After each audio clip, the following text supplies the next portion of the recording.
Hello everyone, welcome back. I'm your friend Insaxo. Today, we're going to learn the matrix. This is probably the key for the machine learning. Everything should be based on the matrix. Okay, it's not matrix, but matrix, okay? And also it's a movie, you could just watch it.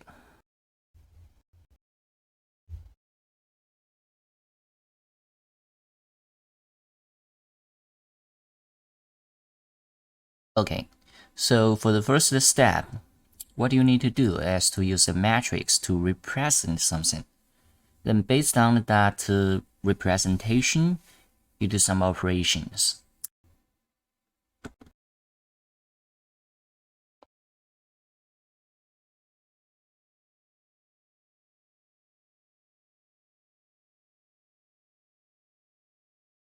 Interesting.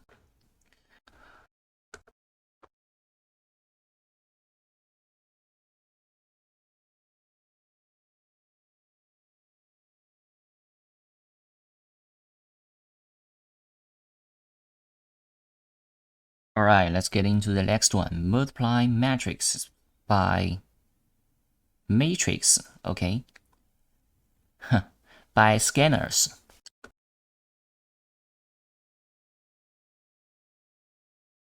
I knew it. I knew it's a simple idea.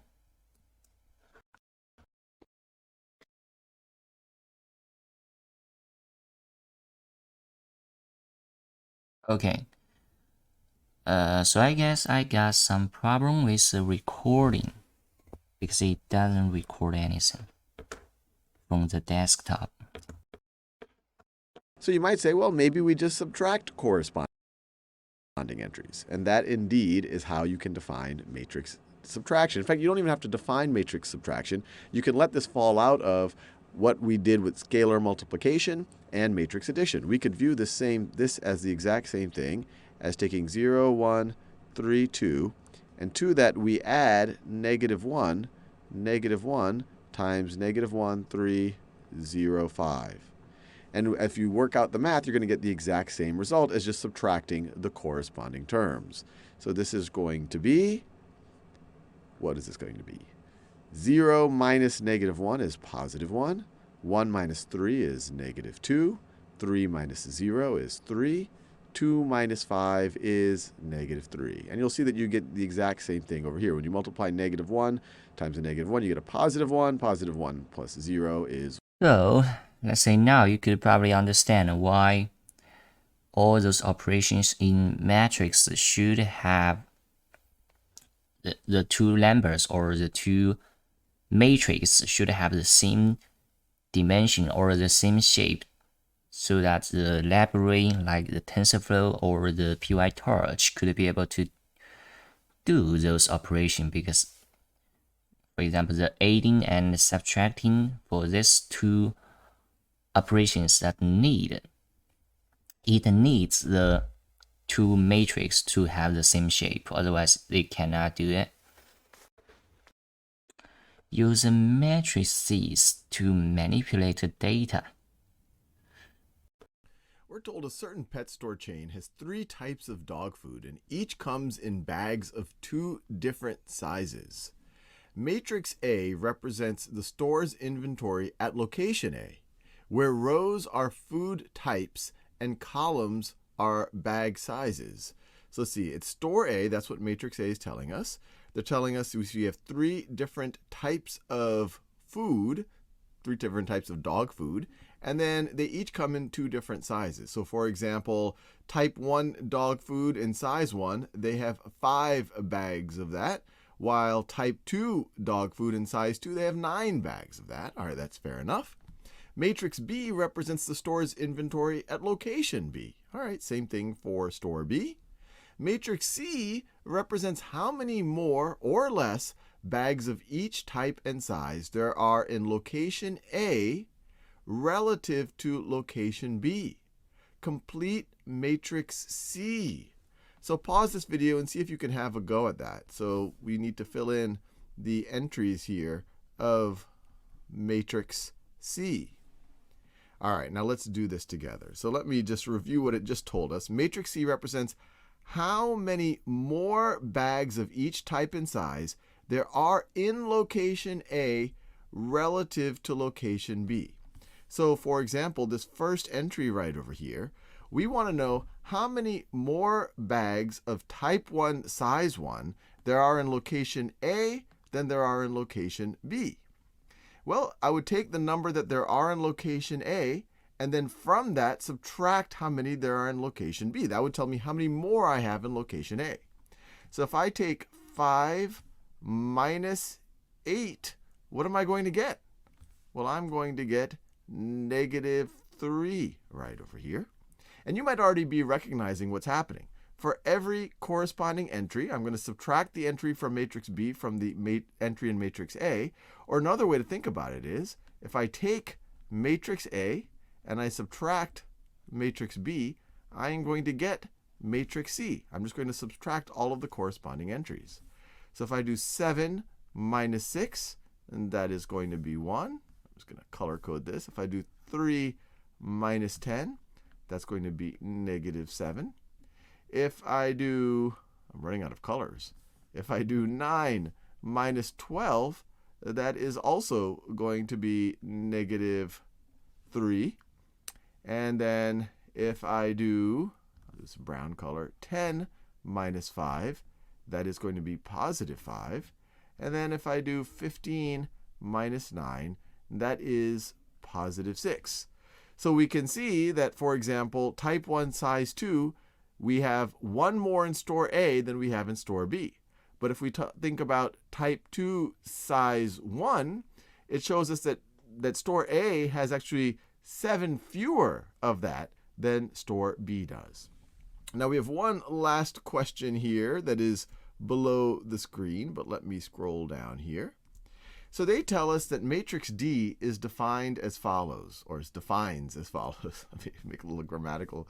Is defined as follows. D is equal to A plus B. What does matrix D represent? So they're not asking us to calculate A plus B, not asking us to add the matrices, but you know how to do it. You would add the corresponding entries. I know it represents the sum of the two stones. But what does D represent? Well, if you add the corresponding entries, remember, this is the inventory of store A, this is the inventory of store B.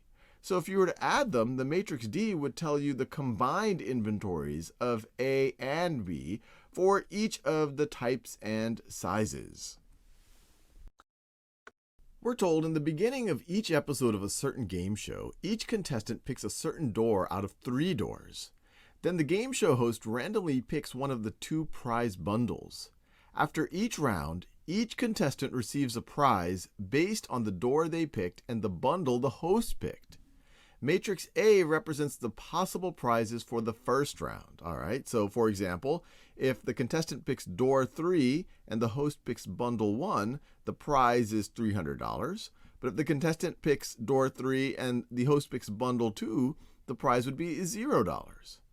All right, and then they say matrix B represents the possible prizes for the second round. All right, that's fair. They also tell us the second round can also be a lightning round. In this case, the prizes are doubled. Matrix C represents the possible prizes during a lightning round. Complete matrix C. So pause this video and see if you can figure that out, and then we'll work through this together. All right. So matrix C is a scenario where we're dealing with a lightning round. And remember, in a lightning round, the prizes are doubled, but it's the second round. It's doubled relative to what it would have been in the second round. So what it would have been in the second round is matrix B. So another way to think about it is matrix C is going to be equal to 2 times matrix B. And we know when we multiply a matrix times a scalar like this, times just a number, we just multiply each of these entries by that number. So let's do that. If we take $600 and multiply that by 2, that is going to be $1,200. And that makes sense. We just said for each corresponding scenario, the prizes are doubled in a lightning round. So if the contestant picks door 1, host picks bundle 1, instead of $600, it's going to be $1,200. Keep going. Instead of $200, it's going to be $400. All I'm doing here is I'm multiplying each of these entries by 2 to get the corresponding entry in matrix C. Keep going. Instead of $300 here, multiply that by 2, you're going to get $600. Instead of $300 here, you're going to get $600. We're almost there. Instead of $0 here, well, 0 times 2 is still $0. And then last but not least, instead of $400 right over here, that times 2 is going to be $800. Now there's one more question that they have below the screen right over here. Let me scroll up a little bit. So they tell us matrix D is defined as follows. D is equal to A plus B. What does matrix D represent? So pause the video and think about that for a second. Well, if we add two matrices, we're going to add all the corresponding entries. And so what it tells you is, what is the combined prize for both rounds 1 and 2 based on what the contestant picks and what the host picks. So matrix D, that top left entry will tell you, okay, in total, if the contestant picked door number 1 and the host picked bundle number 1, what would you get? Because it would be $100 plus $600. So it would be total for rounds 1 and 2, assuming we don't have the lightning round like we had in matrix C. Matrices as transformations of the plane. Why is it got this long of video?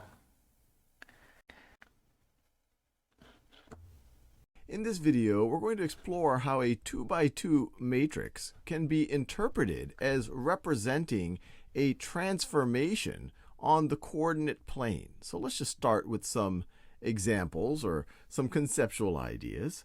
So the first conceptual idea is that any point on our coordinate plane here, and this of course is our x-axis, and this is our y-axis, can be represented by a combination of two vectors.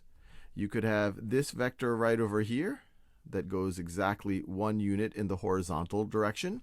We can represent that as a vector like this, 1, 0. When you write a vector vertically like this, the convention is that the top number here is what we're doing in the x direction, and then the bottom number, the 0, is what we're doing in the vertical direction or the y direction. So this is the 1, 0 vector. And then this right over here, what would we call that? Well, that we would call the 0, 1 vector, because it doesn't go at all in the x direction, and it only goes up 1 in the y direction. Now, just to feel good that any point on the coordinate plane can be represented as a weighted sum of these, let's just pick a point at random. Let's say this point right over here. Let's call it point A. And you could represent that as a vector that looks something like this. I'll do it as a dotted line. But this could be represented as a positional vector like that. And of course, if we're thinking about it in coordinates, we would just say this is at the coordinate 3, 1. The x-coordinate is at 3, the y-coordinate is 1. But if we wanted to express it in terms of a vector, we could write it as 3, 1. The x direction, we're moving 3 from the origin, positive 3, and the y direction, we're moving 1 to get there. And you could see that we can represent this as a weighted sum of these two vectors. We can write this as, this is the same thing as 3 times our 1, 0 vector, 1, 0, plus 1 times our 0, 1 vector, 0, 1 vector. And you could see it visually.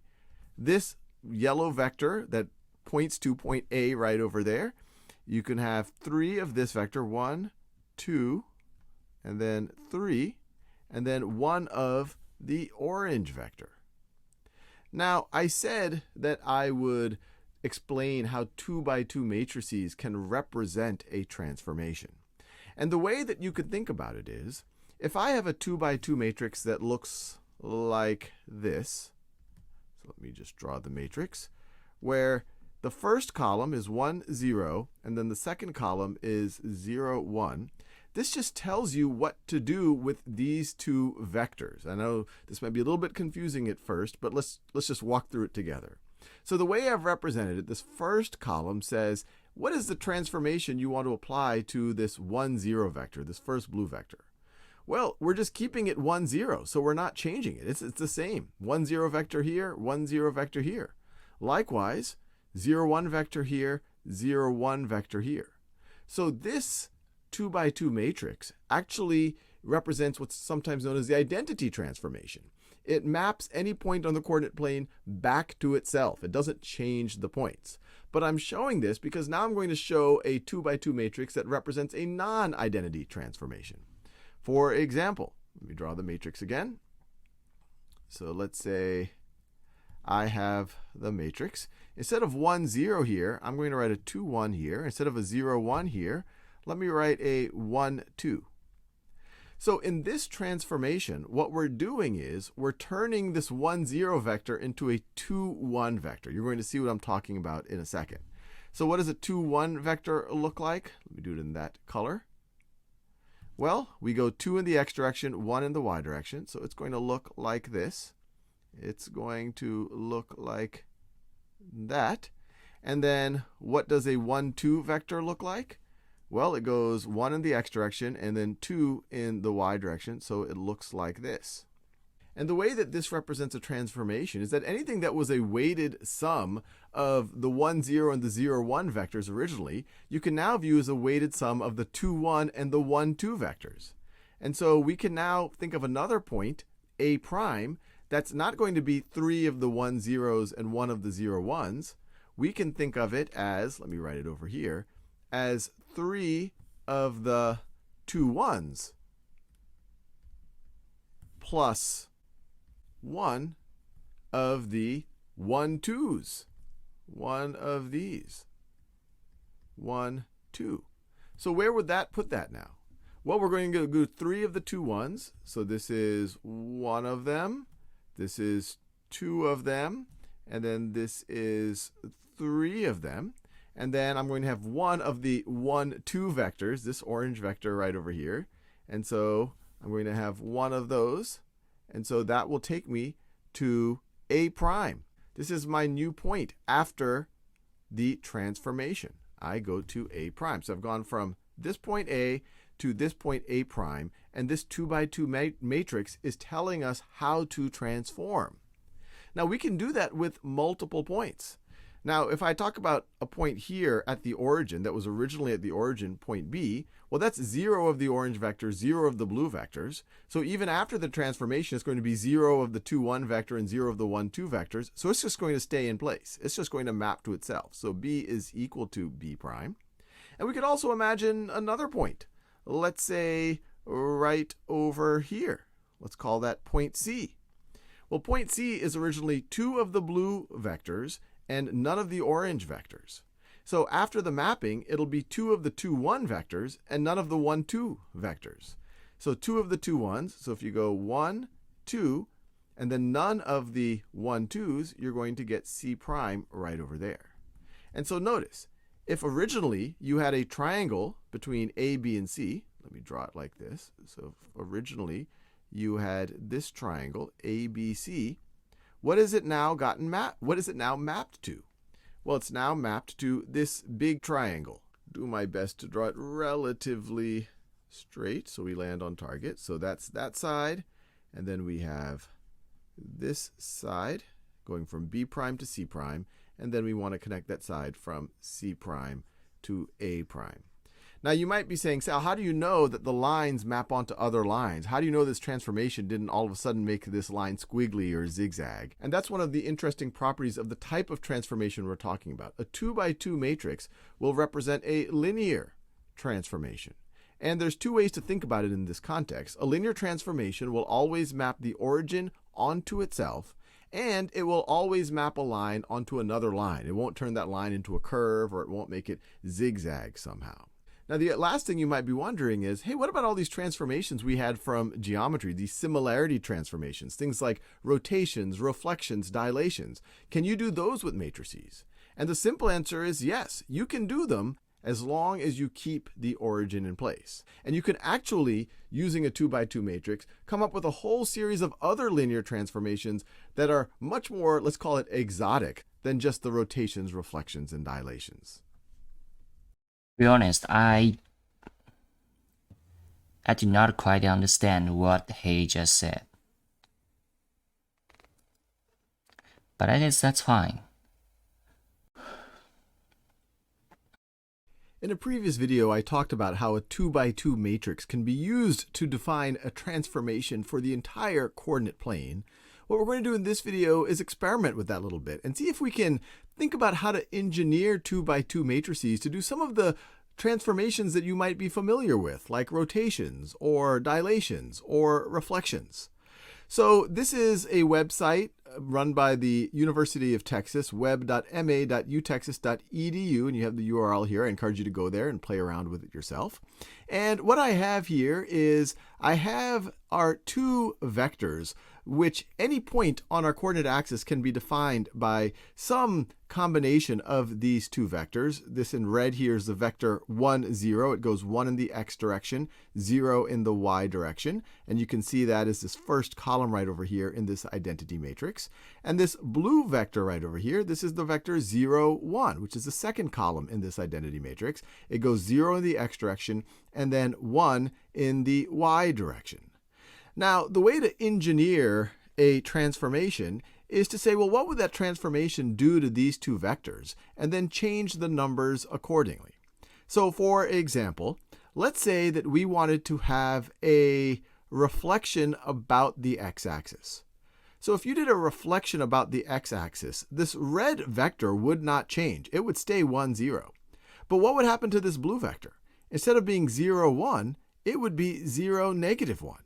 So in this transformation matrix, if I go from the identity matrix here, but instead of 0, 1, it will no longer be the identity matrix. If I put a negative 1 here, and when I press enter, this should flip this blue vector over the x-axis and essentially flip everything else with it. So let's try that out. I'm going to press enter, and there you have it. That cute little golden retriever is now flipped over. So that met our intuition. So let's go back to what we were doing before. So that's a reflection, and you could think about what would you do if you wanted to flip the other way across the y-axis. Now, what about a dilation? What if we wanted to shrink everything by a factor of 2? How do you think we would modify this matrix to do that? Pause this video and think about that. Divided by 2. Well, if we want to scale everything down, what we would want is each of these vectors, and especially if it's by a factor of 2, we'd want each of these vectors to be half as long. So instead of 1, 0, and 0, 1, we would do 0.5, 0, and 0.5. Let me press enter and see what happens. There you go. It indeed worked. And really, this should have showed this red vector get smaller and this blue vector get smaller. But hopefully you get the idea. And so let me go, or maybe they just want to always show what we could kind of call unit vectors. But let's go back to the original. And now let's think about a rotation. This is an interesting one. Pause this video and think about how you would rotate it if you wanted to rotate this clockwise by 90 degrees. All right, if you rotate clockwise by 90 degrees, this red vector is no longer 1, 0. It would become 0, negative 1. So let me write that down. 0, negative 1. And the blue vector would then go to where this red vector is, and it would become 1, 0. So let's see if we did it the right way. I'm going to click enter, and there you go. We got our 90-degree rotation.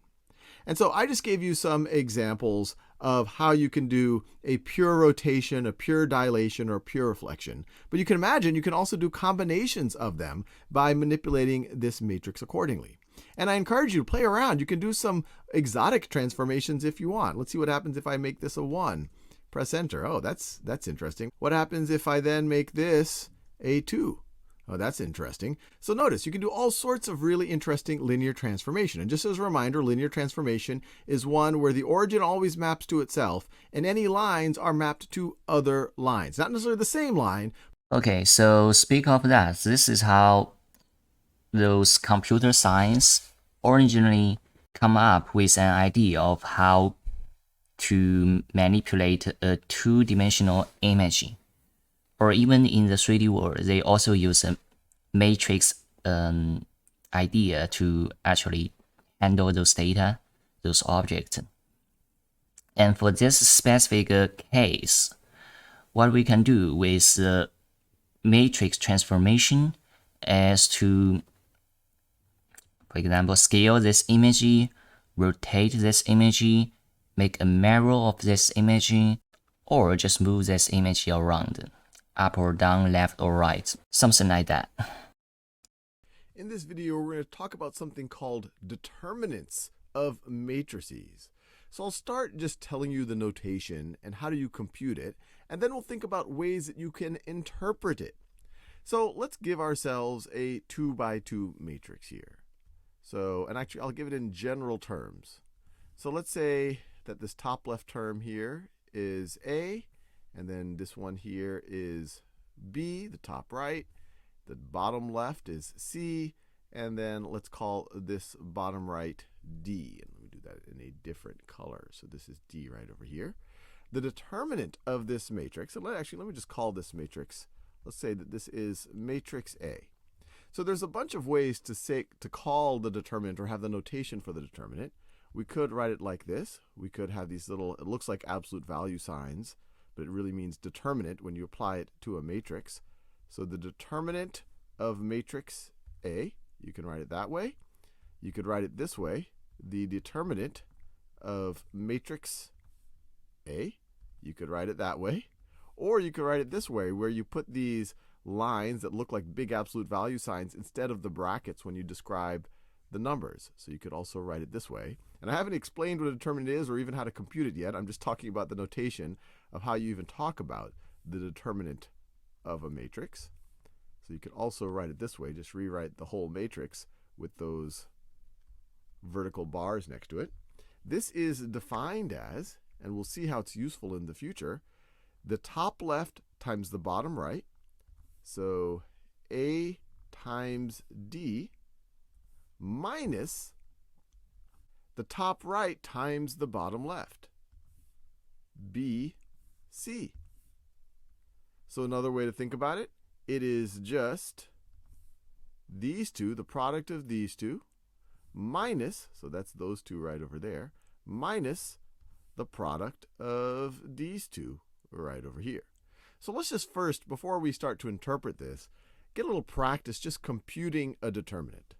So let me give you a matrix. So let's say I have the matrix 1, -2, 3, and 5.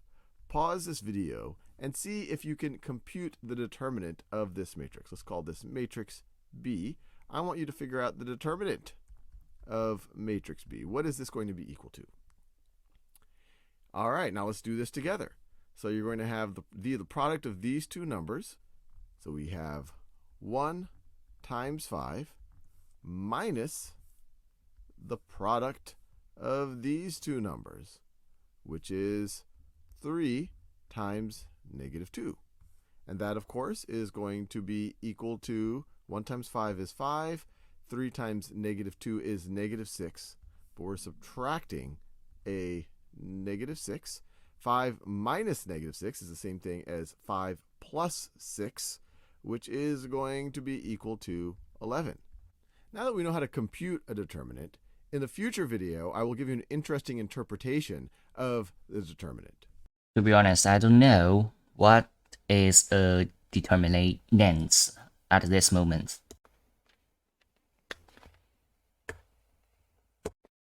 So I have a 2 by 2 matrix here, and we could view it as having two column vectors. So the first column can define this vector 3, 1, which I've depicted in blue here.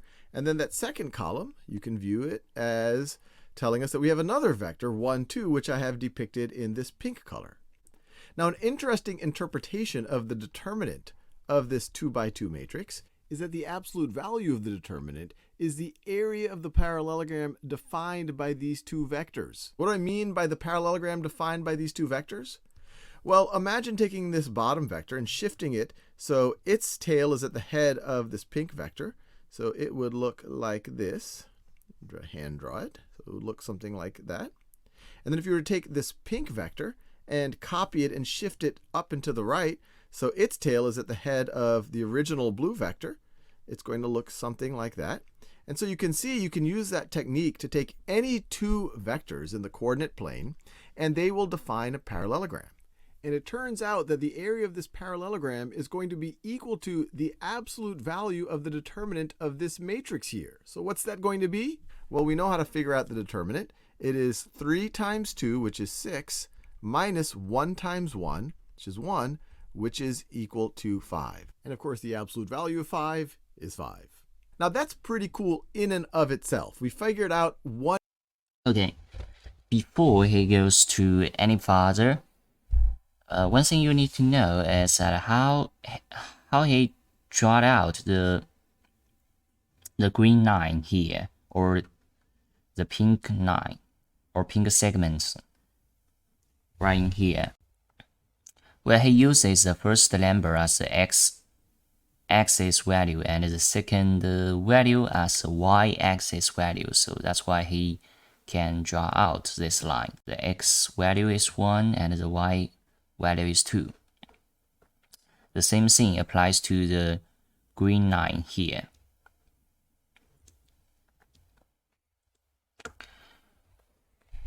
And as he said, there's a determinant out there.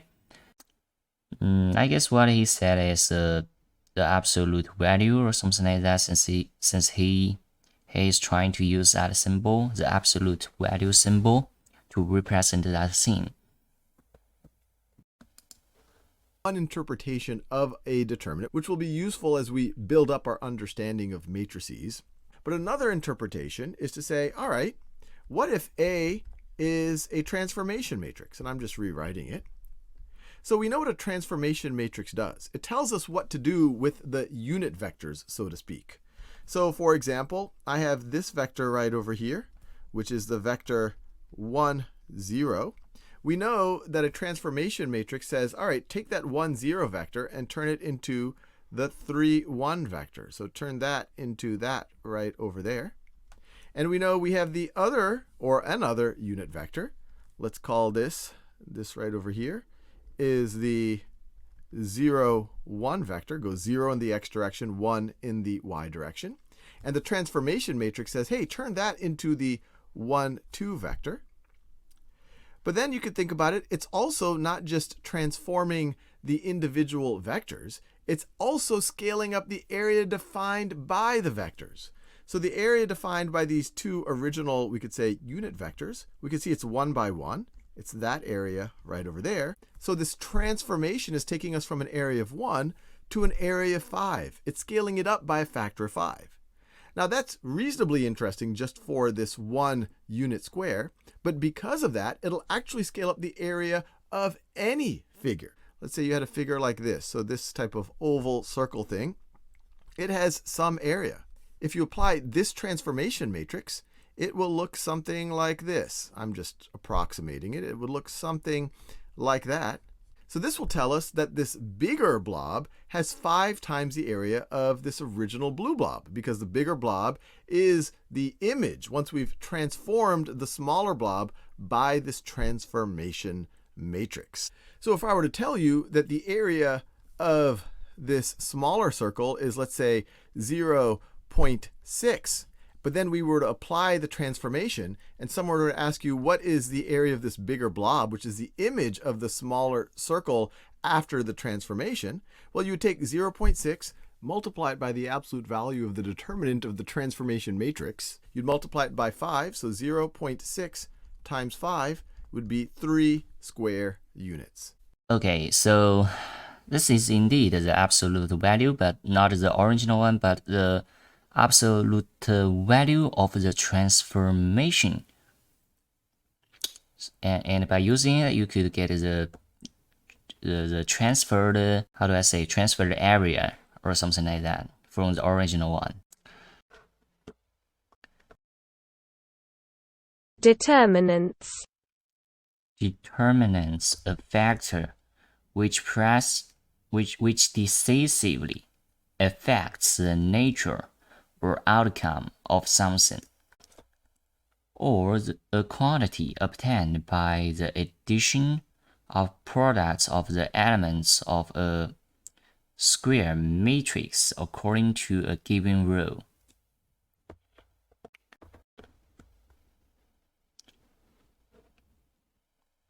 We're told to consider this matrix transformation, or this is a matrix that you can view as represents a transformation on the entire coordinate plane. And then they tell us that the transformation is performed on the following rectangle. So this is the rectangle before the transformation. And they say, what is the area of the image of the rectangle under this transformation? So the image of the rectangle is what the rectangle becomes after the transformation. So pause this video and see if you can answer that before we work through it on our own. All right. So the main thing to realize is if we have a matrix transformation or a transformation matrix like this, if we take the absolute value of its determinant, that value tells us how much that transformation scales up areas of figures. So let's just do that. Let's evaluate the absolute value of the determinant here. So the absolute value of the determinant would be the absolute value of 5 times 8. 5 times 8 minus 9 times 4. 9 times 4. Remember, for a 2 by 2 matrix, the determinant is just this times this minus this times that. And so that's going to be the absolute value of 40 minus 36, which is just the absolute value of 4, which is just going to be equal to 4. So this tells us that this transformation will scale up area by a factor of 4. So what's the area before the transformation? Well, we can see that this is, let's see, it's 5 units tall, and it is 7 units wide. So this has an area of 35 square units pre-transformation. So post-transformation, we just multiply it by the absolute value of the determinant to get, let's see, 4 times 30 is 120, plus 4 times 5 is another 20. So this is going to get us to 140 square units, and we're done. 5 is another 20. Sorry guys, I lost my man and I didn't catch up with him, so I'm going to replay it again. Consider this matrix transformation, or this is a matrix that you can view as represents a transformation on the entire coordinate plane. And then they tell us that the transformation is performed on the following rectangle. So this is the rectangle before the transformation. And they say, what is the area of the image of the rectangle under this transformation? So the image of the rectangle is what the rectangle becomes after the transformation. So pause this video and see. Okay, first you calculate out the determinants.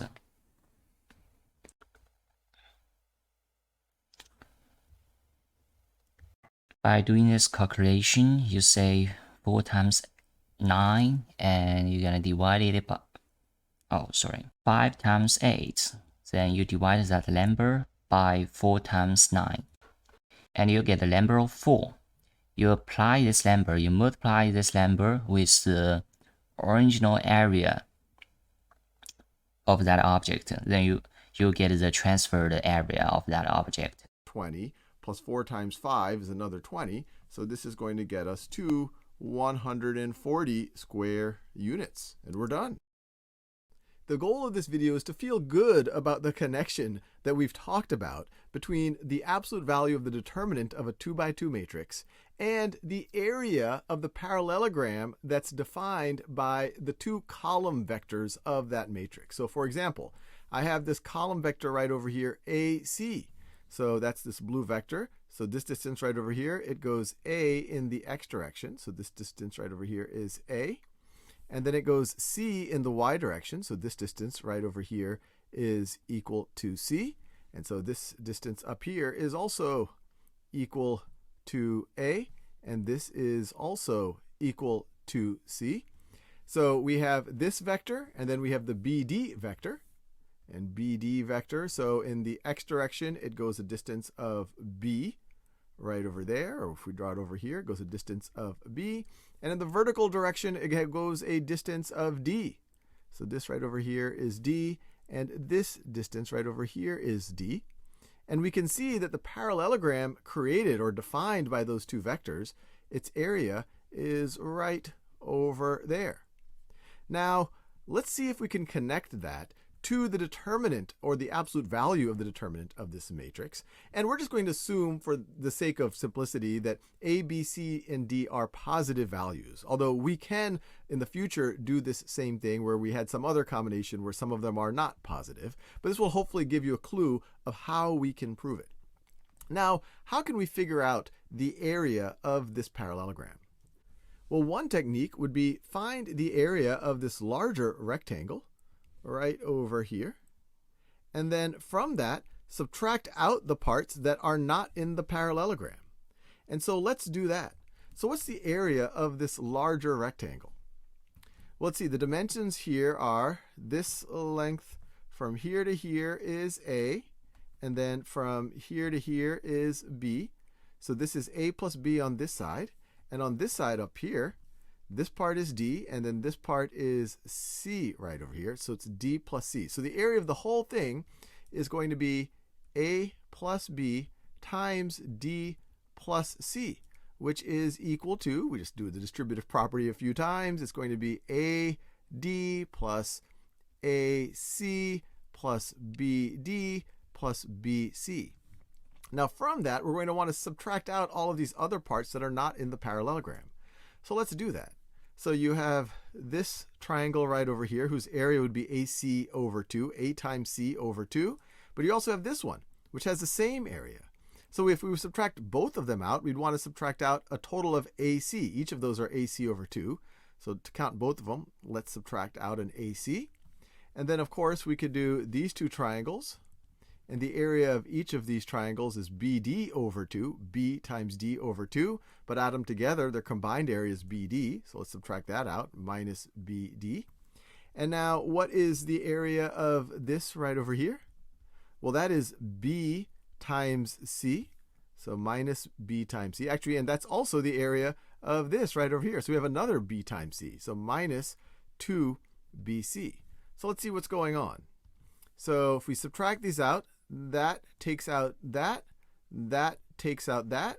And if you take BC minus 2BC, we're going to be left with just a negative BC. So all of this is going to be equal to AD, what we have there. BC minus 2BC is just going to be a negative BC. Well, this is going to be the determinant of our matrix, A times D minus B times C. So this isn't a proof that for any A, B, C, or D, the absolute value of the determinant is equal to this area, but it shows you the case where you have a positive determinant and all of these values are positive. So hopefully that feels somewhat satisfying, and you could try if you like to prove the cases if you don't have a positive determinant or if some combination of these are negative. Okay, again, this is how they get the formula of determinants. They use geometry. Oh, sorry. Oh yeah, that's right. They are using the geometry concept to get the algebra or matrix formula for getting the determinants of a matrix. Use the matrices to transfer the plane. We probably learned that before. But anyway, let's get into it. Let's say that we have the vector 3, 2. We know that we can express this as a weighted sum of the unit vectors in 2 dimensions, or we could view it as a linear combination. And you could view this as 3 times the unit vector in the x direction, which is 1, 0, plus 2 times the unit vector in the y direction, which is 0, 1. And we can graph 3, 2 by saying, okay, we have 3 unit vectors in the x direction. This would be 1 right over there. That would be 2. And then that would be 3. And then we have plus 2 unit vectors in the y direction. So 1, and then 2. And then we know where our vector is, or what it would look like. The vector 3, 2 would look like this. Now let's apply a transformation to this vector. And so let's say we have the transformation matrix. I'll write it this way. 2, 1, 2, 3. Now we've thought about this before. One way of thinking about a transformation matrix is it gives you the image of the unit vectors. And so instead of being this linear combination of the unit vectors, it's going to be this linear combination of the images of the unit vectors when we take the transformation. What do I mean? Well, instead of having 3 1 zeros, we are now going to have 3 2 1s. Instead of having 2 0 1s, we're now going to have 2 2 3s. So I could write it this way. Let me write it this way. The image of our original vector, and I'll put a prime here to say we're talking about its image, is going to be 3 times, instead of 1 0, it's going to be times 2 1 vectors. That's the image of the 1 0 unit vector under this transformation. And then we're going to say plus 2. Instead of 0 1s, we're going to look at the image under the transformation of the 0 1 vector, which the transformation matrix gives us, and that is the 2 3 vector. 2 3. And we can graph this. If we have 3 2 1s and 2 2 3s, what I could do is overlay this extra grid to help us. So this is 2 1. That's 1 2 1. That is 2 2 1s going here. And then we have 3 2 1s right over here. So there's 3 2 1s. Let me do this in this color. This part right over here is going to be this vector. The 3 2 1s is going to look like that. And then to that, we add 2 2 3s. So this is going to, let's see, 2 and then 3. So this is going to be 1 2 3. And then we have 2 2 3s. So we end up right over there. And so let me actually get rid of this grid so we can see things a little bit more clearly. And so we have here in purple, we have our original 3 2 vector. And now the image is going to be 3 2 1s plus 2 2 3s. So the image of our 3 2 vector under this transformation is going to be this vector that I'm drawing right here.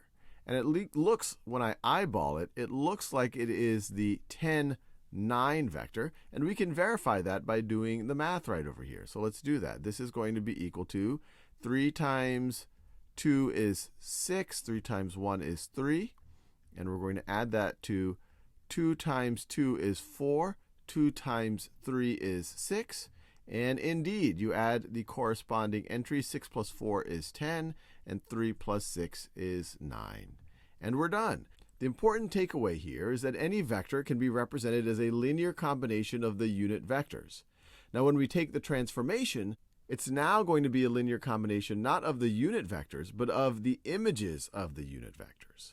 And we saw that visually, and we verified that mathematically. Again, this is just a repetition of what we have learned so far. Compose a matrix. What is that? Matrix. All right. So what I have here is 2 different transformation matrices. And what we're going to think about in this video is, can we construct a new matrix that's based on the composition of these transformations? Or a simpler way of saying that, a new transformation that's based on applying one of these transformations first and then the other one right after that. So first, let's just review what's going on. If we have some random vector here, a, b, we know that we could view this as a times the 1 0 vector, the unit vector in the x direction, plus b times the 0 1 vector, the unit vector that goes in the vertical direction. Now, if you were to apply this transformation capital A here, it tells you, instead of using 1 0 and 0 1, use these 2 columns instead. So if you were to apply the transformation here, I guess we could call it a b prime, that is going to be, if you apply capital A transformation matrix, it's going to be a times not 1 0, you use 0 5 instead. And then plus b times not 0 1, you use 2 negative 1 instead. So that's just a little bit of review. But what we're going to think about in this video is, what would be the transformation matrix for the composition? And I could write that as b of a right over here. And you might recognize this from function notation, where essentially it's saying you would apply the function a first, and then whatever the output of that is, you would then input that into b, and you would get the output of that. And that makes sense, because you can view transformation matrices really as functions, functions that map points on the coordinate plane. So in this situation, what would be the transformation matrix that is a composition of these two? Pause this video and think about that. All right. Well, what would happen is we would first transform any point using these two vectors, the 0, 5, the 2, -1, because that's the first transformation we do. And then we would apply this transformation to whatever the resulting vector is. Now that seems pretty involved, and we don't want to write it in terms of A or B's. We just want to write it in terms of a transformation matrix. So one way to think about it is we can transform each of these vectors that you have in matrix A. Because remember, that says what do you turn the vectors 1, 0 and 0, 1 into? So if we transform 0, 5 using the matrix B, and if we transform 2, -1 using the matrix B, and we put them in their respective columns, we should have the composition of this. So let me write it this way, create a little bit of space. So let's say that the composition B of A is equal to, all right, a big 2 by 2 matrix right over here. The first thing we can do is apply transformation matrix B to the purple column right over here. And what is that going to tell us? Well, that's going to be 0 times -3, 1. So let me write it that way. It's going to be 0 times -3, 1, plus 5 times 0, 4. 0, 4. And this is going to give us a 2 by 1 vector right over here. So that you can view as filling up the first column of this transformation, this composition, I guess you could say. And then let's think about this second vector right over here, 2, -1. If you transform that using B, what are you going to get? You're going to get 2 times -3, 1. So I'll write it here. 2 times -3, 1, plus -1, or maybe I'll just write it this way, minus 1 times 0, 4. And this doesn't look like a matrix just yet, but if you work through it, it will become a matrix. For example, if I multiply, well, 0 times all of this is going to be 0. And then 5 times 0 is going to be, let me just write it this way. This would turn into 5 times 0 is 0, 5 times 4 is 20. And then this matrix right over here is going to be 2 times -3, 1 is going to be -6, 2. And then we have minus 0, 4. And now if we wanted to write this clearly as a 2 by 2 matrix, this would be equal to, and we get a little bit of a drum roll here. The first column is 0, 20. And then the second column is going to be, let's see, -6 minus 0 is still -6. And 2 minus 4 is -2. And we're done.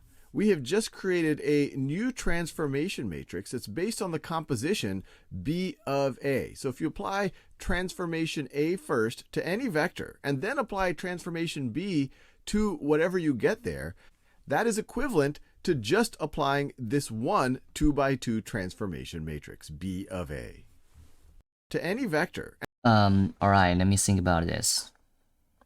So we could get the composition of some transformation. Then if we apply that composition of that transformation to let's say to an image, then it's equal to the same process of first applying the A transformation matrix, then apply the B transformation matrix. Sorry. So that's how he told us inside of this video. That's what he told us. And it's kind of like he's always using the multiplication operator to do that kind of thing. Transforming 3D and 4D vectors with matrices. We've already thought a lot about 2 by 2 transformation matrices as being able to map any point in the coordinate plane to any other point, or any two-dimensional vector to any other two-dimensional vector. What we're going to do in this video is generalize a bit and realize that the same principles can be used for n-dimensional spaces. Now, I know that sounds a little bit fancy, and it really is on some level, but it's really the same ideas. So for example, let's extend what we know about 2 dimensions. Let's extend it to, say, 4 dimensions. So let's write a 4-dimensional vector here. And it is hard to visualize in 4 dimensions, so don't be hard on yourself if you have trouble. 2 dimensions, not too hard. 3 dimensions, not too hard. 4 dimensions, a little bit hard for us. Maybe we have to think about time as the 4th dimension. But in matrix world or in vector world, it's pretty easy to represent them, as hard as it is to visualize. So a 4-dimensional vector will just have 4 numbers, -1, let's see, -3, I'm just making these up randomly, -5, and 1. This is a 4-dimensional vector. And we could view it as being a weighted sum of the unit vectors in the different dimensions of 4-dimensional space, I guess you could say it. You could say that this is the same thing as, actually, let me color code it a little bit. This would be equal to -1 times the 1, 0, 0, 0 vector plus -3 times the 0, 1, 0, 0 vector plus -5 times the 0, 0, 1, 0 vector. I think you see where this is going. And then last but not least, +1 times the 0, 0, 0, 1 vector. Now, when I write it this way, you might immediately start realizing, oh, I think I know how to do transformations here. For example, if I were to give you the transformation matrix, and this would be a transformation matrix for 4 dimensions. So it's going to be a 4 by 4 matrix. So I'm going to write some random numbers here. 1, 0, -3, -1, 2, 0, -3, 1, 3, 2, 0, 2, 3, -1, 0, and 3. So my question to you is, what would be the mapping of this 4-dimensional vector if we were to apply this transformation to 4-dimensional space? What would be the result? Pause this video and think about it. Well, it's completely analogous to what we did in the 2 by 2 world, in 2-dimensional space. We thought about, all right, instead of the 1, 0, 0, 0 vector, we're now going to use this vector. Instead of the 0, 1, 0, 0 vector, we're now going to use this vector. Instead of this one in that blue-green color, we're now going to use this one. And last but not least, instead of that, I guess we could say salmon-colored vector, we're now going to be using this one. So another way to think about it is the mapping of this vector, and let me write it this way. Let me make a little line here so we can separate things a little bit. But we could write, I'll write it a little bit smaller, hopefully you can see this. So this is our original vector, -5, 1. But we want to do the prime. What does it get mapped to under this transformation? Well, this is going to be -1. Instead of this unit vector right over here, it's going to be -1 of this one right over here. So it's -1 times all of this business, 1, 2, 3, and 3. And then we could have, just instead of plus -3, I could just write -3 times all of this business, 0, 0, 2, -1. And then we have -5 times all of this business, -3, -3. And then we get 0, 0. And then, and it definitely gets a little bit more work involved the more dimensions we have, plus 1 times this business. So plus 1 times -1, 1, 2, 3. And so what's this going to be equal to? So, and actually this could be a good time to pause the video too and have a go at it. All right, so this is going to be, this first one, I just make all of these negatives. So -1, -2, -3, -3. And to that, I'm going to add, let's see, if I multiply all of those times -3, I'm going to get 0, 0, -6, and +3. And then if I multiply all of these times -5, I am going to get 15, 15, 0, and 0. And then if I multiply all of these times 1, well, I just get those things again. So that's going to be -1, 1, 2, and 3. And we are in the home stretch. So now we can just add everything together, the corresponding terms. And so this is going to be -1 plus 0 plus 15 plus -1. So that's going to be the same thing as 15 minus 2, which is going to be 13. The -2 plus 0 plus 15 plus 1. So that's going to be 16 minus 2, which is 14. Then we have -3 plus -6, which is -9. And then we add 2 to that. So that is -7. And then -3 plus 3 is 0. Plus 0 is 0. Plus 3 is 3. And we are done. We have found the mapping of this 4-dimensional vector based on a 4x4 transformation matrix. Very cool. Alright, I guess here you just have to notice one thing.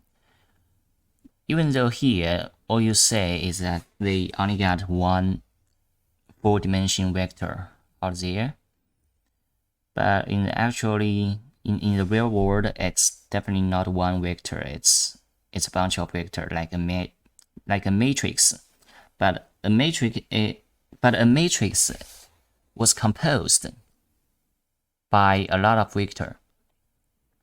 And if you know how to do the multiplication for one vector, you would also be knowing how to do the operation with the whole matrices. For example, if you know how to deal with one point, xy point, in a 2D image, then you would know how to apply that to every point of an image so that you can eventually manipulate the whole image, right?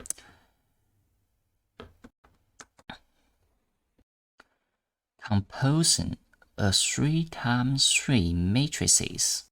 So we have two 3x3 matrices here, matrix A and matrix B. And we could, of course, view each of them as a transformation in 3-dimensional space. Now, what we're going to think about in this video is the composition of A of B. So you could think of this as the transformation where you apply B first and then you apply A after that. And then we can represent that by another 3x3 matrix, which is partially completed here. We have the first and the third column here. And so my question to you is, what is this middle column where I have these 3 blanks? Pause the video and try to work through that. All right, now let's work through this together. So one way to think about how to construct A of B is that what you're doing is you're taking each of the columns of B and you're thinking about what would they be under the transformation A. So if you were to apply the transformation A to this column right over here, you would get this column. If you apply the transformation A to this column right over here, you would get this column. So what we really need to do is apply the transformation A to this column, to the middle column right over here. And just as a reminder how this transformation works, a vector 0, 2, 3, you can think of it as 0 of the 1, 0, 0 vector, the unit vector in the x direction, plus 2 of the 0, 1, 0 vector, plus 3 of the 0, 0, 1 vector. Now, when you apply the transformation, instead of using these unit vectors, you use the image of them under this transformation. And now in this situation, instead of a 1, 0, 0 vector, we are going to be using this thing. Instead of a 0, 1, 0, we're going to be using this thing. Instead of a 0, 0, 1, we are going to be using this thing. So this middle column, when it's transformed by this vector, is going to be 0, instead of the 1, 0, 0, 1, it's going to be 0 of the -3, -3, 3 vector. And then we have plus 2 of the 0, let me do that in that purple color, of the 0, -2, 3 vector. And then last but not least, you're going to have 3 of the plus 3 of the, and I'll do that in yellow, the 0, -4, 1 vector. And now we just, quote, do the math. So when you apply 0 times all of this, you're just going to have a 0, 0, 0 vector. So those all go away. And then you are left with, let's see, this one is going to be 2 times 0 is 0, 2 times negative 2 is negative 4, 2 times 3 is 6. You're going to have that plus 3 times 0 is 0, 3 times negative 4 is negative 12, 3 times 1 is 3. I could have written this a little bit neater, but hopefully you get the idea. And then when we add those two things, 0 plus 0 is 0. Negative 4 plus negative 12 is negative 16. Okay, again, I just lost my man when I watch this, so I'm gonna repeat it again. How he gonna try to get the middle column? If you apply the transformation A to this column right over here, you would get this column. So what we really need to do is apply the transformation A to this column, to the middle column right over here. And just as a reminder how this transformation works, a vector 0, 2, 3, you can think of it as 0 of the 1, 0, 0 vector, the unit vector in the x direction, plus 2 of the 0, 1, 0 vector, plus 3 of the 0, 0, 1 vector. Now, when you apply the transformation, instead of using these unit vectors, you use the image of them under this transformation. And now in this situation, instead of a 1, 0, 0 vector, we are going to be using this thing. Instead of a 0, 1, 0, we're going to be using this thing. Instead of a 0, 0, 1, we are going to be using this thing. So this middle column, when it's transformed by this vector, is going to be 0, instead of the 1, 0, 0, 1, it's going to be 0 of the negative 3, negative 3, 3 vector. And then we have plus 2 of the 0, let me do that in that purple color, of the 0, negative 2, 3 vector. And then last but not least, you're going to have 3 of the plus 3 of the, and I'll do that in yellow, the 0, negative 4, 1 vector. And now we just, quote, do the math. So when you apply 0 times all of this, you're just going to have a 0, 0, 0 vector. So those all go away. And then you are left with, let's see, this one is going to be 2 times 0 is 0, 2 times negative 2 is negative 4, 2 times 3 is 6. You're going to have that plus 3 times 0 is 0, 3 times negative 4 is negative 12, 3 times 1 is 3. I could have written this a little bit neater, but hopefully you get the idea. And then when we add those two things, 0 plus 0 is 0. Negative 4 plus negative 12 is negative 16.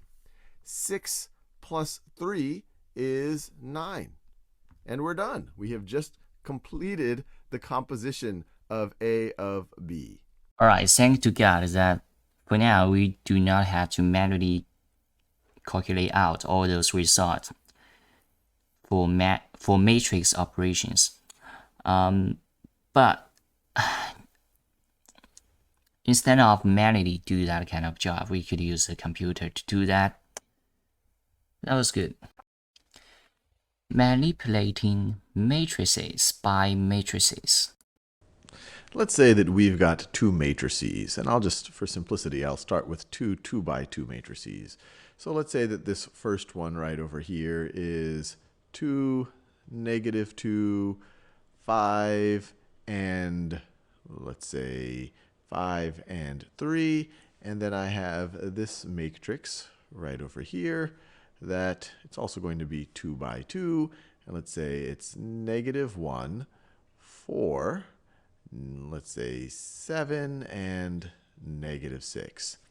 And what I want to go through in this video, what I want to introduce you to is the convention, the mathematical convention for multiplying two matrices like this. And I want to stress that because mathematicians could have come up with a bunch of different ways to define matrix multiplication. But the convention that I'm going to show you is is the way that it is done. And it's done this way, especially as you go into deeper linear algebra classes, or you start doing computer graphics or even modeling different types of phenomena. You'll see why this type of matrix multiplication, which I'm about to show you, why it has the most applications. But I really want to stress, this is a human construct. Humans have found defining matrix multiplication the way I'm about to show you to be useful.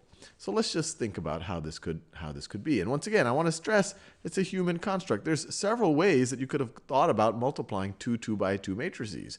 You could have done it the same way that you add matrices. When you add matrices, both matrices have to have the same dimensions, and you just add the corresponding entries in the matrices. So why don't we, one convention could have been, why don't we just, for a product right over here, why don't we just multiply corresponding entries? So 2 times -1 would put a -2 here. -2 times 4 put a -8 here.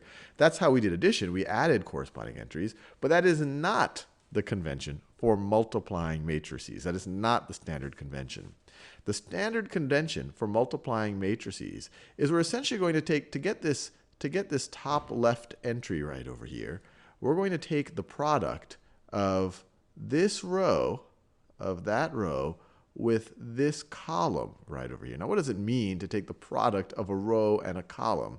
And if you are familiar with vector dot products, this might ring a bell, where you take the product of the corresponding terms, the product of the first terms, products of the second terms, and then add those together. And so that's essentially what we're going to be doing. We're going to be taking the dot product of this first row and this first column to get this top left entry right over here. If the word dot product makes no sense to you, I will show you what that actually means.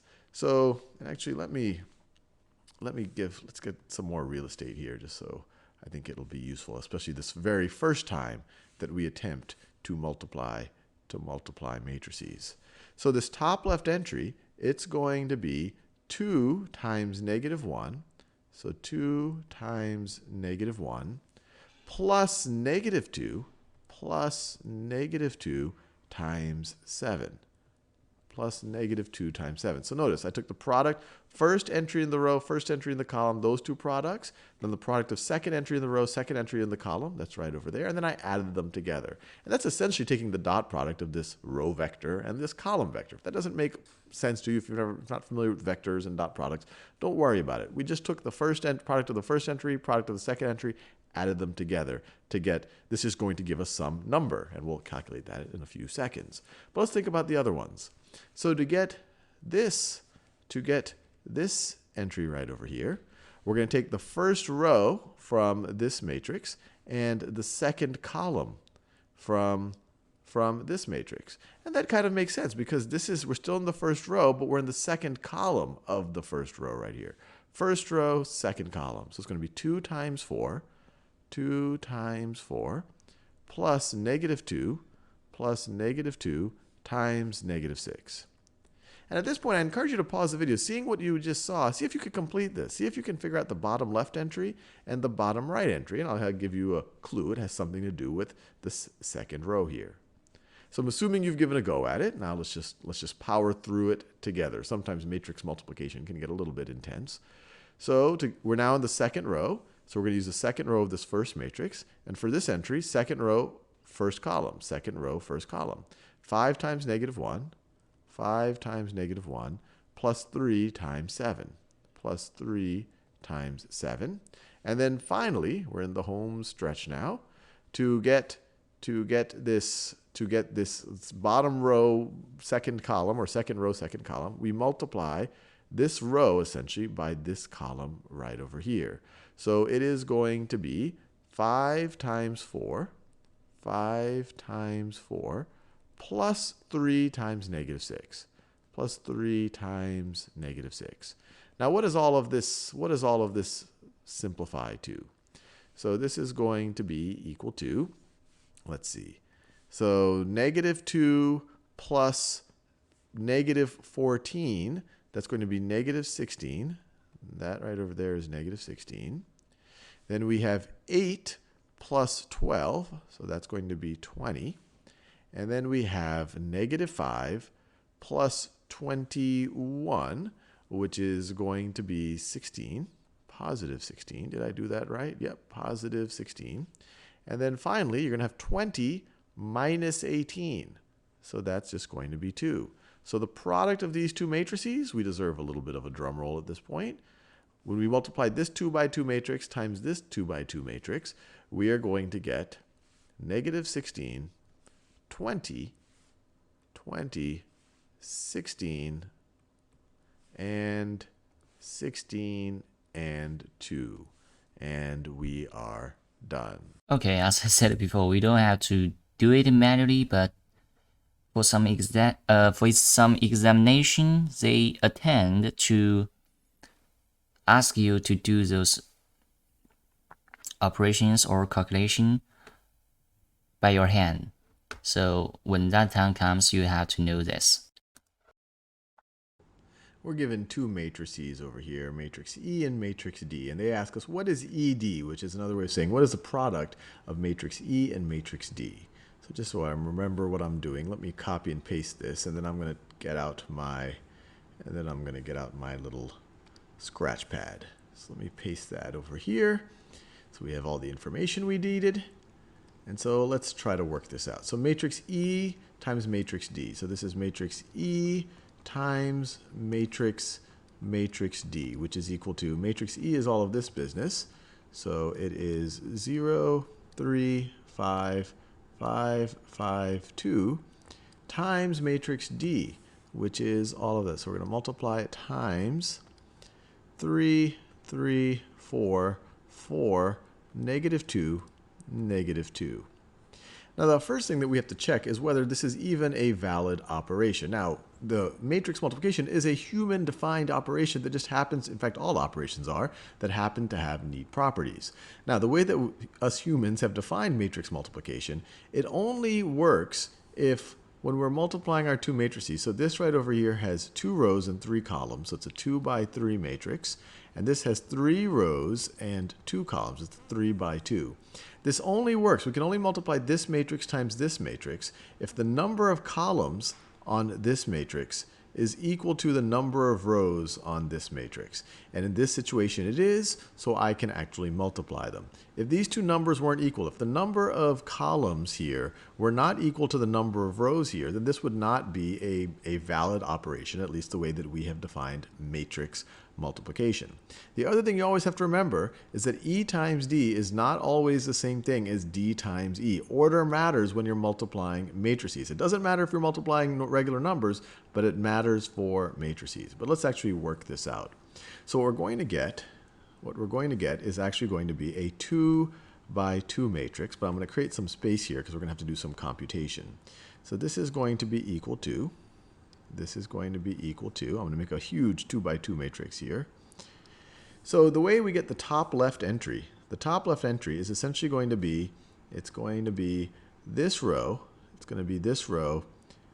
times this product.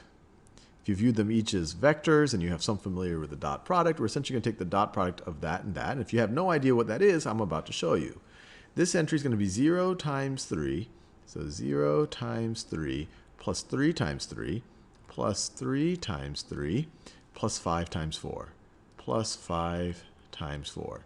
So that is the top left entry. And I already see that I'm going to run out of space here. All right, I got it. So in the end, what you would get is a matrix that have the same shape of the second matrix inside of that expression.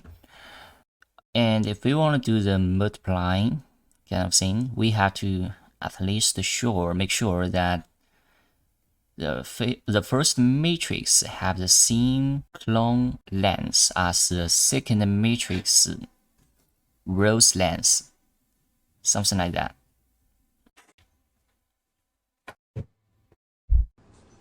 So we have matrix D and matrix B, and they ask us, is DB defined? Is the product D times B defined? So D times B is going to be defined is if, let me make this very clear, and this is how I think about it. So let me copy and paste it so I can do this on my scratch pad. So to answer that question, get out a scratch pad right over here. Let me paste the question right here. So let's think about these two matrices. let's think about these two matrices. You first have matrix D. I'll do a nice bold D here. And it has 3 rows and 3 columns. So it is a 3 by 3 matrix. And then you want to multiply that times matrix B. Matrix B is a 2 by 2 matrix. The only way that we know to define matrix multiplication is if these middle two numbers are the same. If the number of columns D has is equal to the number of rows B has. Now in this case, they clearly do not equal each other, so matrix multiplication is not defined here.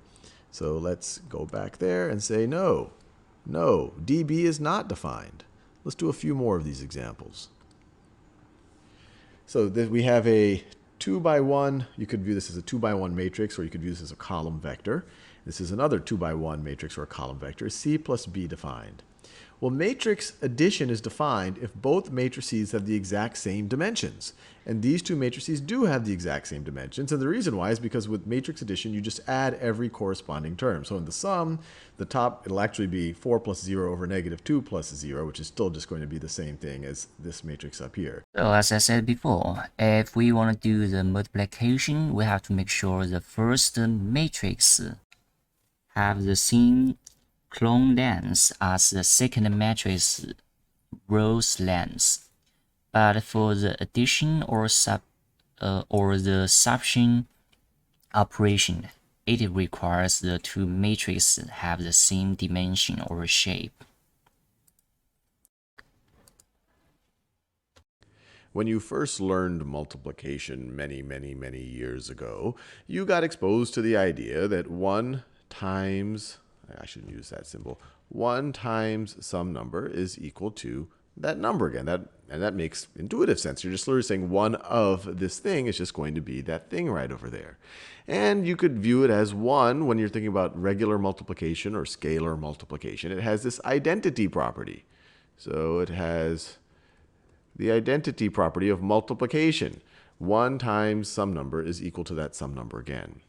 Since we're now exploring matrices and matrix multiplication, the question arises, well, is there some matrix that has the same property for matrix multiplication? So to make that a little bit more concrete, is there some matrix I, and let me bold it as best as I can in my handwriting, is there some matrix I that if I were to multiply it times any other, I think I over-bolded that one, but I'll just go with it. And if I were to multiply it times any other matrix A, that the resulting product is going to be matrix A again by the standard conventions of matrix multiplication. And to make that a little bit concrete, let's just take an example for A. Let's say that our matrix A, let's go 3 by 3. Let's say it is 1, 2, 3, 4, 5, 6, 7, 8, 9. What I encourage you to do is pause this video and try to think about whether you can construct some matrix I, and first think about even what the dimensions of matrix I have to be in order to, when you multiply the two this way, when you multiply I times A, you get A again.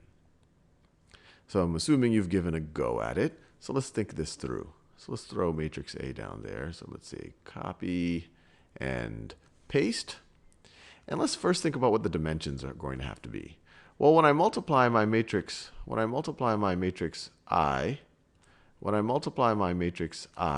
times A right over here, I get A again. So I'm multiplying something times a 3 by 3 matrix, and I'm getting another 3 by 3 matrix. So there's a few things that we know. First of all, in order for this matrix multiplication to even be defined, this matrix, the identity matrix, has to have the same number of columns as A has rows. Well, we already see that A has 3 rows, so this character, the identity matrix, is going to have 3 columns. So it's going to have 3 columns. And we also know that the dimensions of the product, the rows of the product are defined by the rows of the first matrix. So this has to be also a 3 by 3. And of course, the columns of the product are defined by the columns of the second matrix. So this is what defines this. These middle two have to match, and then the rows of the first matrix define the rows of the product, and then the columns of the second matrix define the columns of the product. So we know this has to be a 3 by 3 matrix. Now what else do we know? Well, we know what the product needs to be. It also needs to be 1, 2, 3, 4, 5, 6, 7, 8, 9. So let's think about it. To get this first entry right over here, we're going to have to multiply this row times this column. Essentially take the dot product of it. So I'm going to have to multiply something times 1 plus something else times 4 plus something else times 7 to get 1. Well, let's just think about it in the most, I guess you could say, naive possible way. What happens if we just multiply 1 times this 1 to get 1, and then 0 times 4 and add to it, and then 0 times 7? I think that works out. When you take this product, this entry right over here is going to be 1 times 1 plus 0 times 4, 0 times 4 plus 0 times 7. Plus 0 times 7. So that worked out quite well. But let's just make sure that that still holds. What happens when we multiply this row times this column, right? Or times this column to get this entry right over here? Well, it works out. It's 1 times 2 plus 0 times 5 plus 0 times 8. So it makes sense. You get 2 again. And same thing when you do it for this third column. 1 times 3 plus 0 times 6 plus 0 times 9 is going to be 3. Now, what do we do in the second row? Let's think about it a little bit. Well, the second row right over here is going to determine what values we get over here. So, for example, to get this entry right over there, we're going to multiply this row. We're going to multiply this row times this column, And we want to have the 4. So one way to think about it, we just want this middle entry here. So let's multiply 0 times 1 plus 1 times 4 plus 0 times 7. And then we're going to get 4. And that works out for this next. Entry right over here. 0 times 2 plus 1 times 5 plus 0 times 8. We get 5. And it'll work out the same for this entry over there. Now for this last entry, for this bottom row right over here of our product, to do that, we're going to have to multiply this row times these columns, or take, I guess you could say, the dot product. So to get the 7, we want to multiply this row times this column, or take the dot product of this row and that column. So if we want the 7, let's multiply a 0 times a 1 plus a 0 times a 4 plus a 1 times the 7. And just like that, you'll see that it works. That gives us a 7 for this entry. It gives us, when you take the dot of this and that, it gives you an 8 for this entry. And you take the dot product of that and that, it gives you the 9 for that entry. And so just like that, we have constructed a 3 by 3 identity matrix. So the 3 by 3 identity matrix is equal to 1, 0, 0, 0, 1, 0, and 0, 0, 1. And as you will see, whenever you construct an identity matrix, if you're constructing a 2 by 2 identity matrix, so I could say identity matrix 2 by 2, it's going to have a very similar pattern. It's going to be 1, 0, 0, 1. If you have a 4 by 4 identity matrix, it is going to be, you could guess it, 1, 0, 0, 0, 0, 1, 0, 0, 0, 0, 1, 0, 0, 0, 0, 1. You essentially just have ones down the diagonal going from the top left to the bottom right.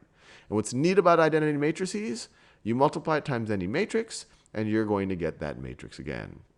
Now, another thing I encourage you to do is, we've just shown that I times A is equal to A, but I'll let you do this after this video. What about A times I? We've seen that matrix multiplication, the order matters. So what happens here? If you take A times I, do you still get A? Okay, if we got a lot of time, I really hope that I could use the chapter lab to do all those maths because that would be quite fun. Let's say that you've got some matrix C. I'm trying my best to bold it to make sure you realize that this is a matrix. And let's say that we know that it has A rows and B columns. So it's an A by B matrix. And let's say that we are going to multiply it by some identity matrix.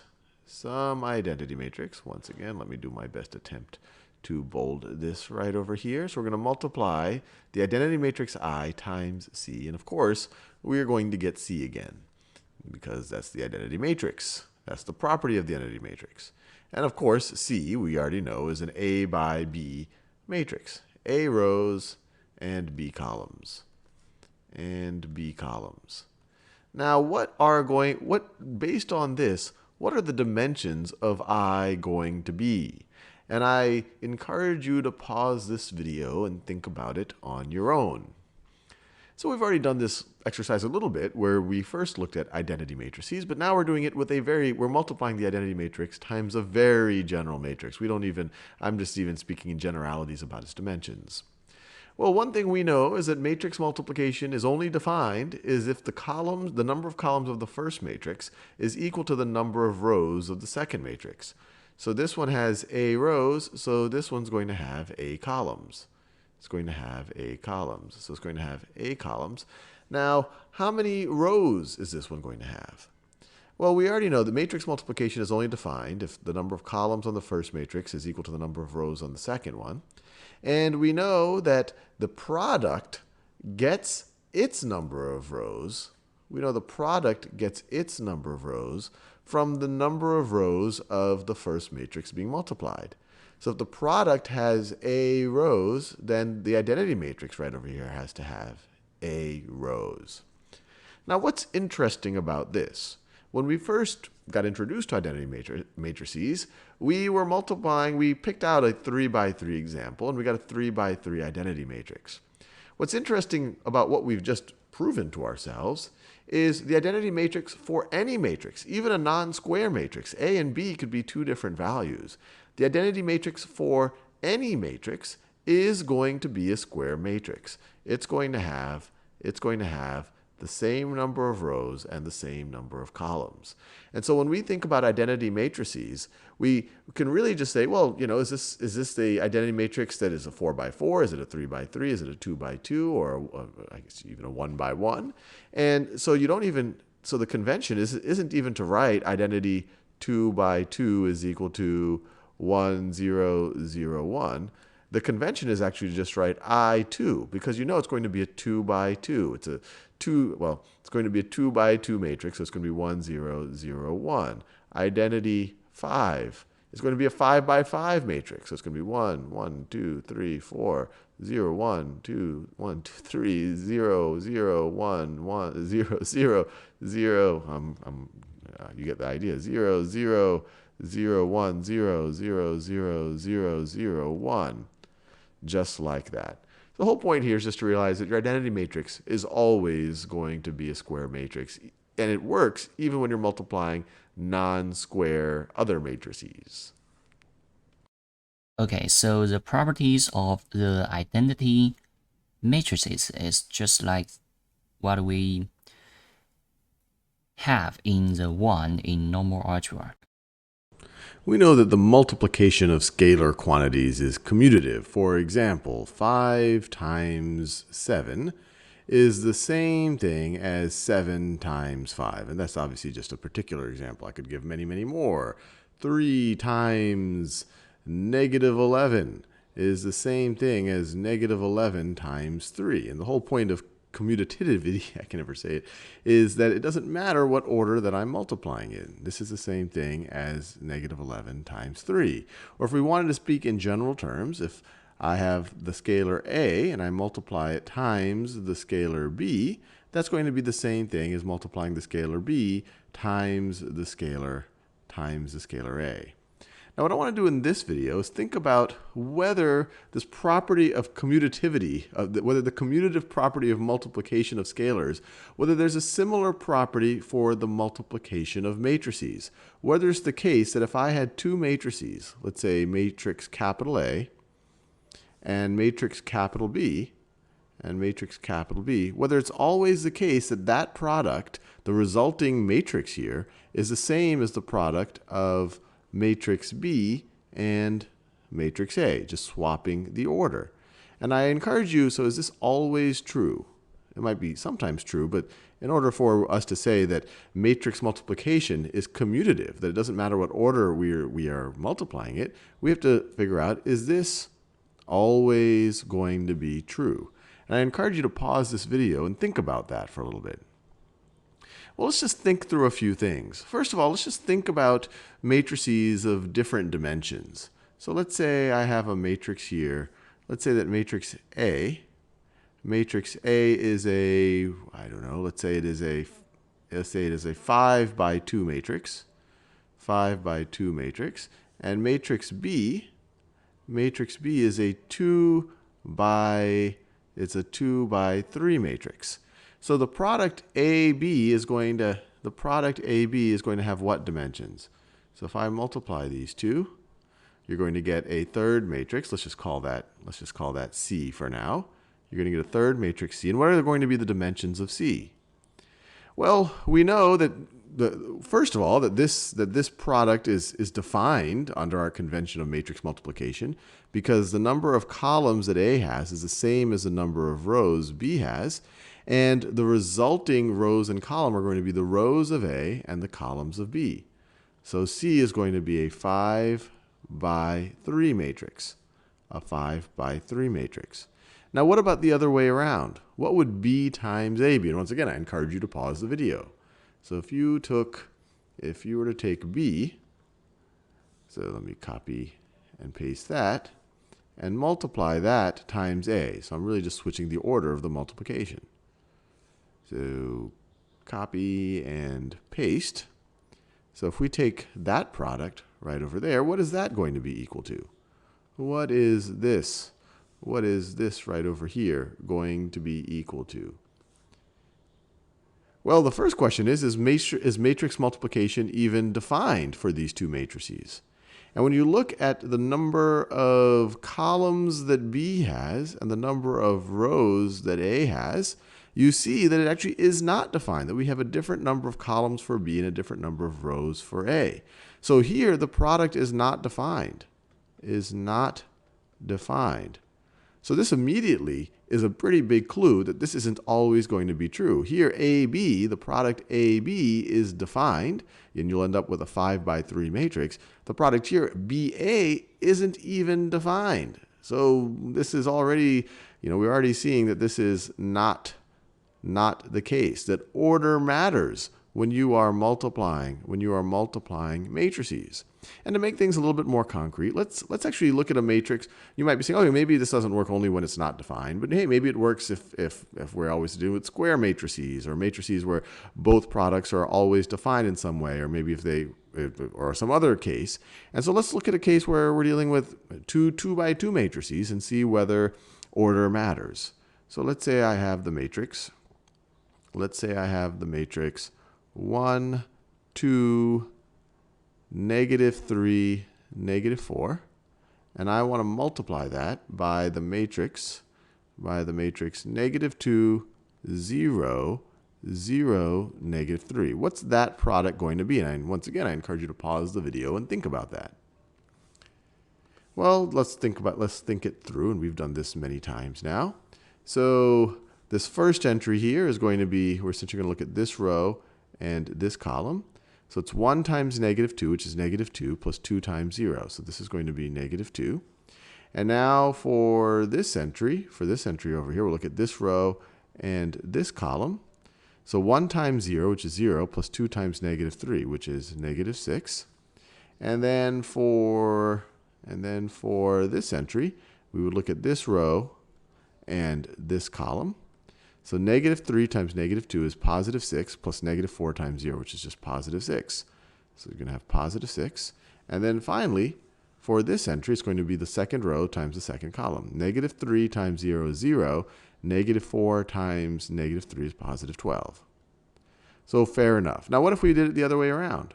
What if we were to multiply? What if we were to multiply negative 2, 0, 0, negative 3 times 1, 2, negative 3, negative 4? What's this going to be equal to? And as always, it's a good idea to try to pause it and work through it on your own.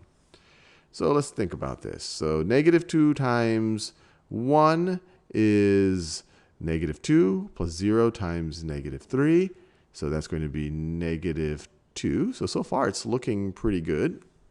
Then if you have negative 2 times 2 is negative 4, plus 0 times negative 4 is negative 4. So we already see that these two things aren't going to be equal. But let's just finish it just so that we have a feeling of completion. So this entry right here is going to be the second row, first column. 0 times 1 plus negative 3 times negative 3 is positive 9. Once again, doesn't match up.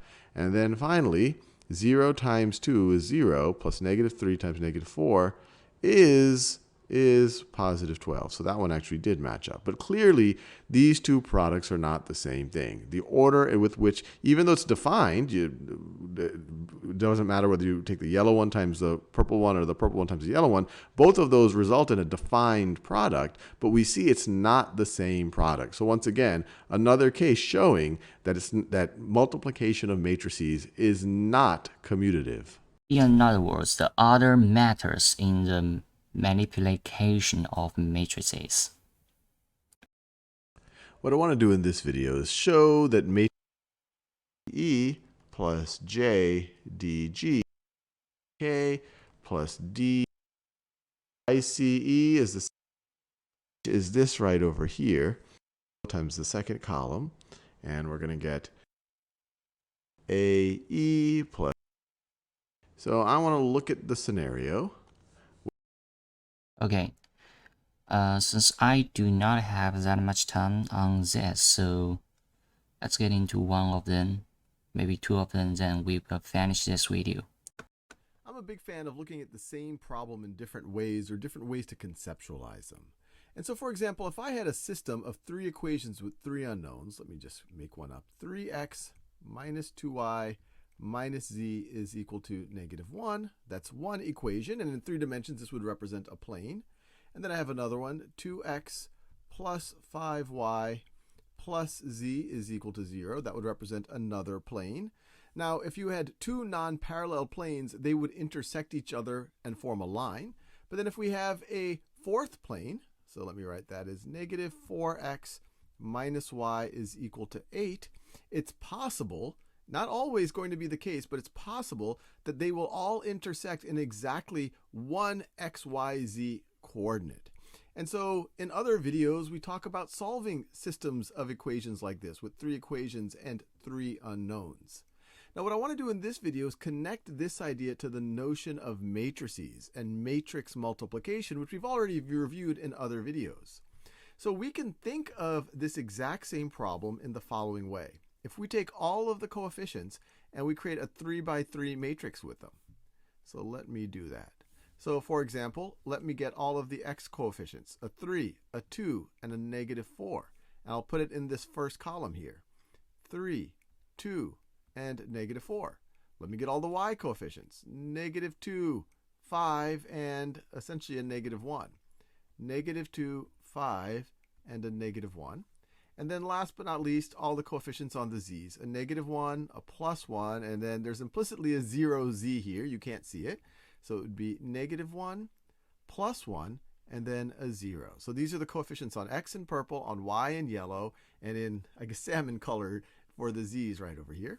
If we said that that is going to be multiplied by a three-dimensional vector that is, I guess we could say, unknown, x, y, and z, that is going to be equal to a second three-dimensional vector, which we do know, and that's negative 1, 0, and 8.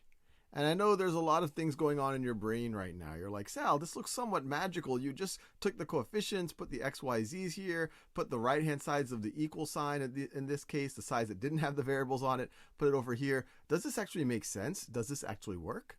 And to validate that, let's actually multiply out the left-hand side of this equation right over here. So in other videos, we've talked about multiplying a 3 by 3 matrix times a, in this case, a 3 by 1 matrix.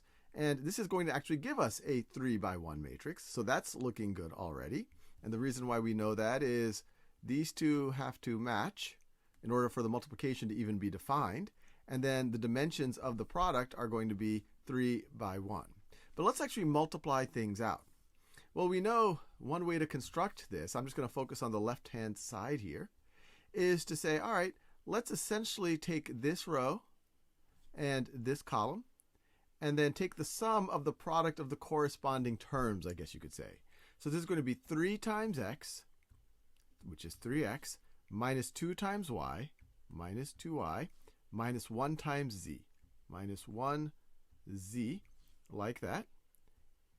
And then the next one, I'm going to take all of this business and multiply it by this column. So it's going to be 2 times x, and this is just a review of multiplying matrices, plus 5 times y, plus 5y, plus 1 times z, plus 1z. And then last but not least, if I take this and I do the same thing with that column, it's going to be negative 4 times x, negative 4x, minus 1 times y, minus, I could just write minus y, and then 0 times z, which I could write if I want to or not write, but I could write it. Let me just write it to make things clear. And so the product of what we have on the left-hand side is this right over here. And it might look like a 3 by 3, but it's actually a 3 by 1 here, where this would evaluate, if you knew what x, y, and z is, this is going to evaluate to some number. Likewise, this is going to evaluate to some other number, and this is going to evaluate to another number. And we know from this, I guess you could say, matrix vector, this matrix equation that we have set up, that this, what the left-hand side, this product needs to be equal to what we have on the right-hand side. It needs to be equal to negative 1, 0, and 8, which means, and I think things might be connecting for you now, that this needs to be equal to that, and that this needs to be equal to that. And last but not least, negative 4x minus y plus 0z needs to be equal to 8, which is exactly what that original system of equations was telling us. Now I know, well, there's still probably some things that are circulating in your mind. One question is, well, that's all nice. You found a different way of representing that, but does this introduce a new way of solving this? And the answer I'll give you for now is yes, it will lead to a new way of solving this. Because if you think about it, we're taking the product of a matrix and a vector here to get another vector. If there's some way to essentially unwind this matrix multiplication, then you might be able to do that, apply it to this vector on the right, and then solve for this unknown vector here. And that's the way that things like a lot of computer algorithms actually try to solve problems like this, by representing them as matrices. Now, another interesting thing just with the representation itself is it makes you think about the problem a little bit differently. You could view this as 3 planes in 3 dimensions, and what is the x, y, z coordinates where they could intersect. Or you could view this 3 by 3 matrix here as a transformation matrix that's being applied to some unknown 3-dimensional vector. And under transformation, that unknown 3-dimensional vector is equal to this known 3-dimensional vector, negative. Okay, if you know how to do the division for 2 matrices, you could be able to solve the 3 unknown variables here. And also, if you think about the algebra, here what he said is that it's just some transformation for the input and you get the output. That's something that's pretty cool in the matrix world. In other words, you could represent anything with a matrix system. Okay, finally, let's get into the last video. We saw that we could take a system of two equations with two unknowns and represent it as a matrix equation, where the matrix A are the coefficients here on the left-hand side. The column vector x has our two unknown variables, s and t, and then the column vector b is essentially representing the right-hand side over here. And what was interesting about it, then that would be the equation A, the matrix A times the column vector x being equal to the column vector B. And what was interesting about that is we saw, well, look, if A is invertible, we can multiply both the left and the right-hand sides of the equation, and we have to multiply them on the left-hand sides of their respective sides by A inverse, because remember, when matrix multiplication order matters, so we're multiplying the left-hand side of both sides of the equation. If we do that, then we can get to essentially solving for the unknown column vector. If we know what column vector x is, then we know what s and t are, and then we've essentially solved the system of equations. So now let's actually do that. Let's actually figure out what A inverse is and multiply that times the column vector B to figure out what the column vector x is and what s and t are. So A inverse is equal to 1 over the determinant of A. The determinant of A for a 2 by 2 here is going to be 2 times 4 minus negative 2 times negative 5. So it's going to be 8 minus positive 10. 8 minus positive 10, which would be negative 2. So this would become negative 2 right over here. Once again, 2 times 4 is 8 minus negative 2 times negative 5. So minus positive 10, which gets us negative 2. And you multiply 1 over the determinant times what is sometimes called the adjoint of A, which is essentially swapping the top left and bottom right, or at least for a 2 by 2 matrix. So this would be a 4, this would be a 2. Notice I just swapped these, and making these two negative, the negative of what they already are. So this is from a negative 2, this is going to become a positive 2, and this right over here is going to become a positive 5. If all of this looks completely unfamiliar to you, you might want to review the tutorial on inverting matrices, because that's all I'm doing here. And so A inverse is going to be equal to, let's see, this is negative 1/2 times 4 is negative 2. Negative 1/2 times 5 is negative 2.5. Negative 2.5. And negative 1/2 times 2 is negative 1. Negative 1/2 times 2 is negative 1. So that's A inverse right over here. So now let's multiply A inverse times our column vector 7, negative 6. So let's do that. So this is A inverse. I'll rewrite it. Negative 2, negative 2.5, negative 1, negative 1, times 7 and negative 6. Times, I'll just write them all in white here now, 7, negative 6. We've had a lot of practice multiplying matrices. So what is this going to be equal to? So the first entry is going to be negative 2 times 7, which is negative 14, plus negative 2.5 times negative 6. So let's see, that's going to be positive. That's going to be 12 plus another 3. So it's going to be plus 15. Plus 15. Negative 2.5 times negative 6 is. Okay, I guess this video doesn't make sense. Okay, since I have said if you know how to do the division, you could solve that equation, right? And in the matrices, they do not do the division. Instead, they get the inverse of that matrix, and they multiply that inverse matrix for both sides of that equation, so they could end up to cancel out the one of the original matrix. So it's kind of did the division. And how do you get the inverse matrix? Since I cannot use a Google at desktop, so I could tell you is that you could use some library to do that kind of thing. For example, the NumPy or TensorFlow, I guess they also have that same thing. Anyway, that's today's video, and I'll see you guys in the next one. Bye.